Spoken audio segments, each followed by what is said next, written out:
اللہ کا نام لے کے کسی کو دھوکہ نہ دو. یاد رکھیں جو اللہ کا نام لے کے سچ بولتا ہے نا، اللہ تعالیٰ اس کی غیبی خزانوں سے مدد کرتا ہے، اور جو اللہ کا نام لے کے دھوکہ دیتا ہے لوگوں کو، اللہ اس کو تباہ و برباد کر دیتا ہے. تو اس شخص نے کیا کیا، اس نے کہا کہ میرا ضامن بھی اللہ ہے، میرا گواہ بھی اللہ ہے. تو اس نے دے دیا، اس نے کہ میں تجھے اللہ کے اس نام پہ تجھ پہ میں ٹرسٹ کرتا ہوں. یہ شخص پیسے لے کے اس نے کاروبار کرنا تھا، یہ چلا گیا. یہ جب کشتی پہ بیٹھا، سوار ہوا، دوسری طرف اترا، اپنا کام شام کیا، واپس آیا. جو دن اور جو مقرر وقت طے ہوا تھا، جب وہ کشتی پہ آیا واپس، ایک سمندر کے پار یہ شخص تھا، تو جو لاسٹ کشتی تھی وہ نکل گئی.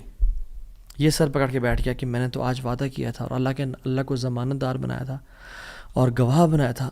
اب اگر میں آج اس تک مال نہیں پہنچاتا تو وہ کیا سوچے گا میرے بارے میں، اور اس کا تو ٹرسٹ اٹھ جائے گا، یعنی کہ میں نے اللہ کے نام پہ جھوٹ بولا اسے.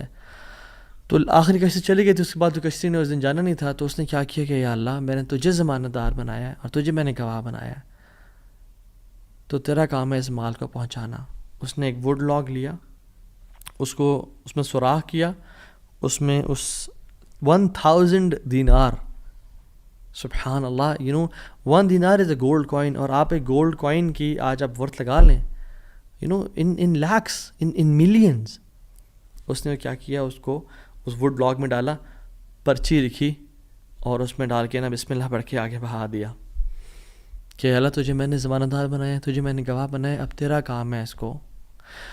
یہ شخص یہاں ویٹ کر رہا تھا اور یہ شخص اپنا مال لینے کا یہاں انتظار کرتا، اور یہ شخص یہاں پہ کھڑا تھا، اس نے مال کو دے دیا. اور سبحان اللہ، اللہ تعالیٰ نے کیسا قادر ہے، کیسا قدیر ہے، اس نے اس ہواؤں کو رخ پھیر دیا، اور وہ بندہ وہاں انتظار کر رہا تھا، اور اس کے بندے کے پاس وہ ووڈ لاگ پہنچا، اور اس نے اس کو دیکھا، اس میں پرچی تھی، اور پرچی نکالی، اور اس کو کھول کے دیکھا کہ اس کے 1000 دینار تھے.